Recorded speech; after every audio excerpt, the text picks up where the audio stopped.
nos pede uma coisa, a gente tem que fazer, não é? Afinal de contas, é Ele quem nos capacita a fazer absolutamente todas as coisas. Sem Ele, a gente não pode fazer nada. Então, ai, lá vai. Eu me chamo Aline e eu tô aqui pra gravar o primeiro vídeo desse canal, que foi criado com o propósito de propagar a palavra de Deus e o reino dos céus. Afinal de contas, a palavra do Senhor, para o cristão, ela não é apenas um livro comum, ela é um manual de vida. Então, ela é a forma que a gente tem de ouvir a voz de Deus, a forma com que Deus fala conosco, ensina os caminhos dele pra gente. E é através dela que a gente é transformado de fé em fé, de glória em glória. Nós somos curados por intermédio da palavra de Deus, libertados, temos a nossa mente transformada, renovada e somos feitos à imagem e semelhança do Senhor a cada vez que temos o contato com a palavra de Deus. Afinal de contas, ela é o conhecimento do reino dos céus.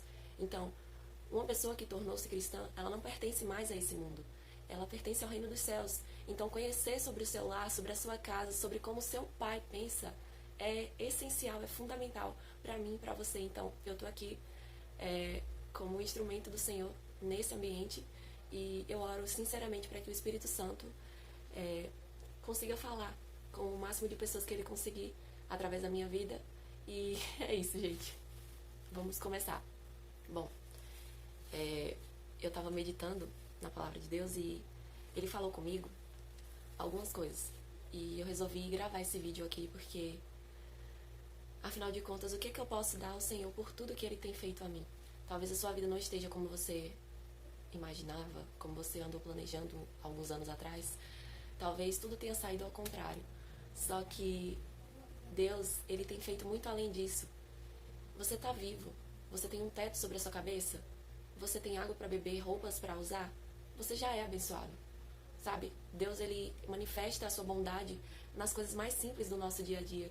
E muitas vezes nós estamos tão ocupados, tão entretidos com as coisas dessa vida, que a gente esquece disso. A gente não consegue enxergar essas coisas que o Senhor acaba fazendo. Então a palavra está no Salmo 116. E nós vamos focar aqui nos versos 12 e 13. Que diz: Que darei eu ao Senhor por todos os benefícios que me tem feito? Tomarei o cálice da salvação e invocarei o nome do Senhor.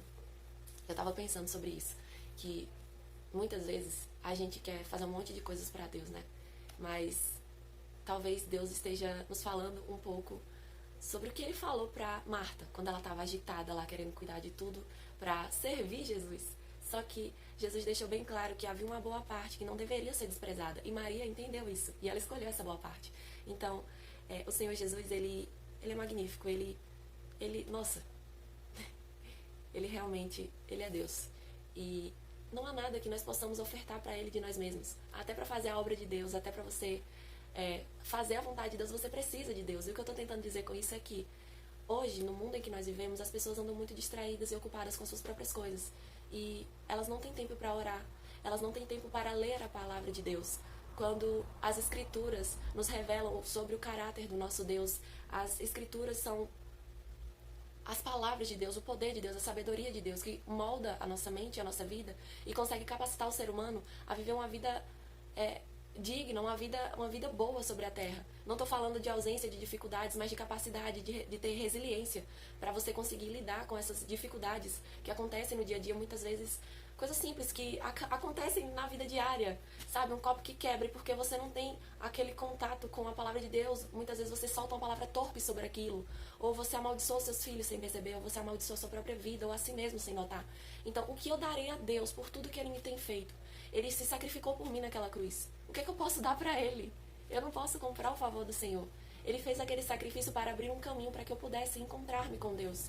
Então, o que o Senhor quer de mim e de você é intimidade, é comunhão com Ele. Porque Ele tem coisas grandes para fazer nas nossas vidas. Ele tem coisas magníficas para fazer na nossa vida e por intermédio da nossa vida. E porque a gente não tem comunhão com Ele, muitas vezes nós não conseguimos andar no caminho dEle. A gente anda um pouquinho, obedece em parte, mas a maioria das vezes estamos fazendo a nossa própria vontade. E na maior parte do tempo a gente nem sabe o que Deus quer de nós. Então, a palavra do Senhor diz: o que você tem que fazer por tudo que Deus tem feito para você? Porque Jesus morreu na cruz. Porque Jesus se sacrificou naquela cruz, porque Deus deu Jesus, o Filho único dele, o unigênito, o que ele tinha de mais precioso e de mais valioso, para que você e eu pudéssemos ser chamados filhos de Deus. O que você pode fazer por um Deus que fez isso por você? O que eu posso fazer por um Deus que fez isso por mim? O verso 13 diz. O verso 13 diz claramente: tomarei o cálice da salvação e invocarei o nome do Senhor. Tomarei o cálice da salvação. Eu vou viver a vida que Jesus morreu para que eu tivesse. Eu vou viver a vida que Jesus morreu, pagando um alto preço, para que eu pudesse ter essa vida e vivê-la. E passando lá para 1 Coríntios,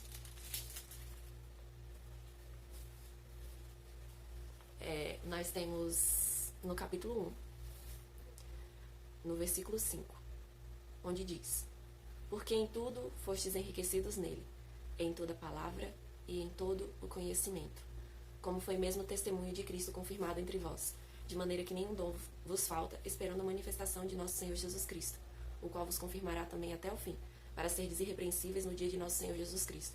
Fiel é Deus, pelo qual fostes chamados para a comunhão de seu Filho Jesus Cristo, nosso Senhor. Então, o que a gente liga com essas duas palavras do Salmo 116 e esses versos de 1 Coríntios, que a gente focou aqui?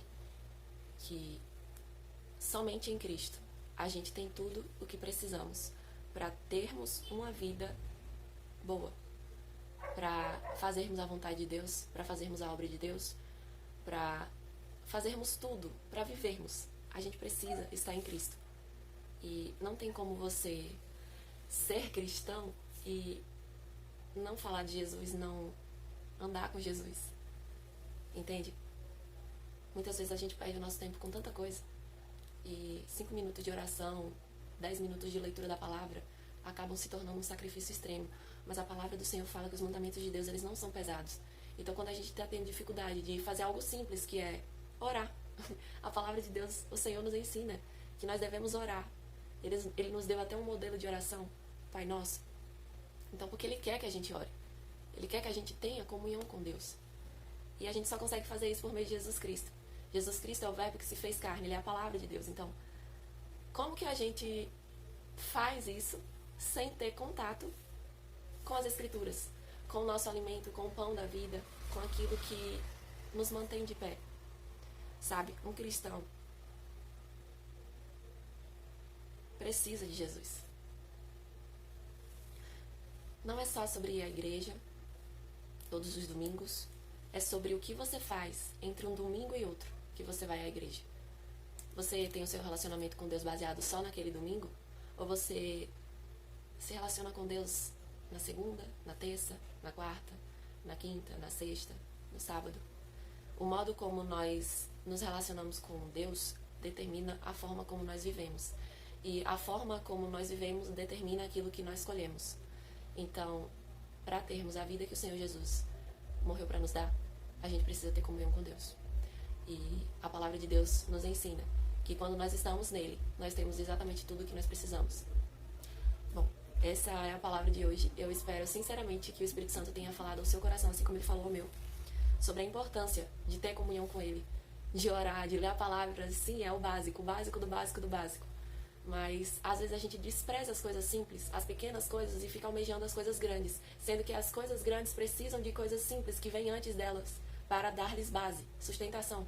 Então, oração, leitura da palavra, não importa o quão grande seja o seu ministério, o quão grande seja as coisas que você tem feito para Deus, se você não lê a palavra, se você não tem comunhão com Deus, é bem capaz que você não esteja firmado na rocha, que é Cristo.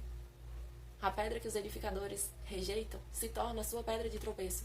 Então, como que nós vamos andar na presença de Deus se nós não conhecemos a Deus?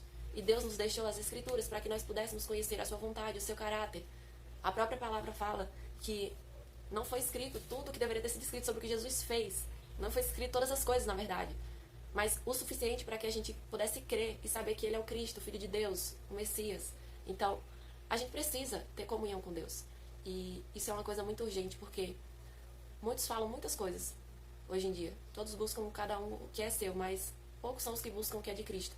E há uma urgência nisso, porque a fé sem obras ela é morta. Não adianta de nada dizer que eu sou cristã, que eu vou à igreja todos os domingos, mas a minha fé ela se baseia só nesses domingos. Eu não falo com Deus, eu não pergunto a Ele sobre coisas da minha vida, eu não tomo a direção dEle, eu quero fazer algo na minha vida, eu vou lá e faço, eu faço tudo que me dá na telha, que me dá vontade, e eu não pergunto nada disso a Deus.